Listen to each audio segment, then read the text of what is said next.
Okay, let's talk about maintaining your menu. Very easy to do.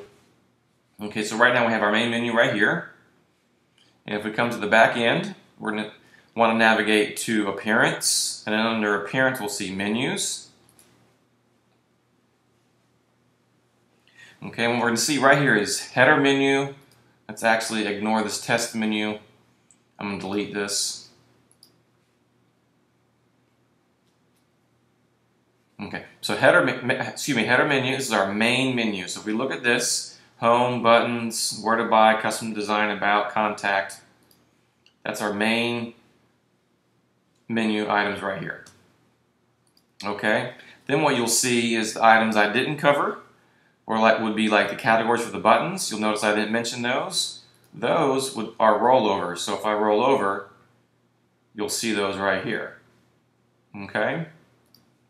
Now, pretty easy. First thing, excuse me, it's a drag and drop feature. So maybe we want About to be before the actual buttons link. So I can just see that little grabby hand, roll my mouse over it, click on it, but don't release. Drag it up, let go.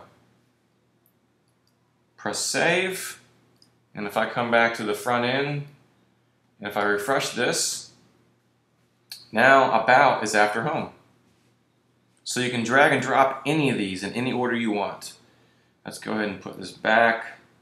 Not sure where it was, maybe here. Save it.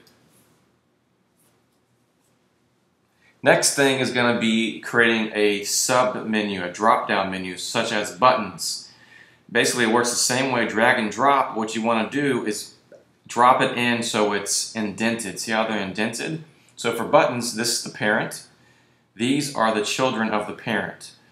Obama is the child of 2012 and so forth. I hope that makes sense. So simply, if I need to add and drag and drop and create a drop-down menu, I will just drag it under this section I want it to be a drop-down and make sure it's indented. See how it indents? Release. Now it's Where to Buy is now the child of conservative. Put this back. So when you're adding a button, and I did another a section on buttons.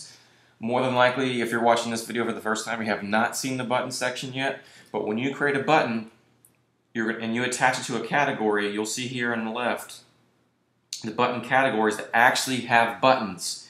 So if we have a category for Carter or President Nixon or Bush or whoever, if you have not uploaded a button for that section, that category will not show up here. So right now, we only show 5 categories.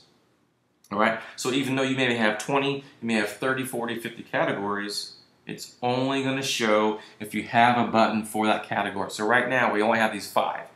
So let's just pretend that we just created the button and it's for conservative, but right now when we roll over buttons we don't see conservative. I know we do, just for an example. So how do we get conservative in this section? Simple, we would check it, click Add to Menu.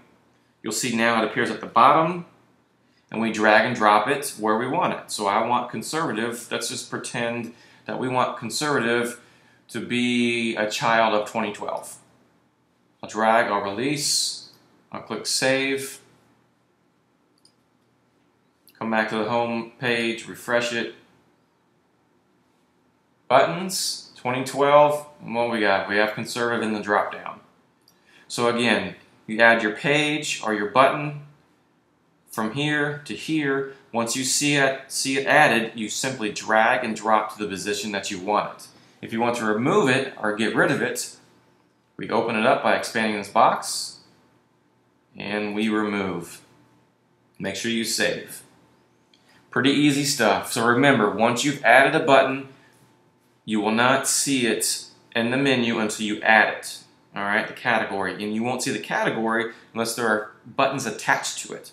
So actually, if I come real quick, if I come to button categories under the button section, look how many button categories we have. We have a lot, multiple, but we don't see all those available. They're not available because there's no buttons uploaded to it. Okay, that'll do it. I hope that makes sense.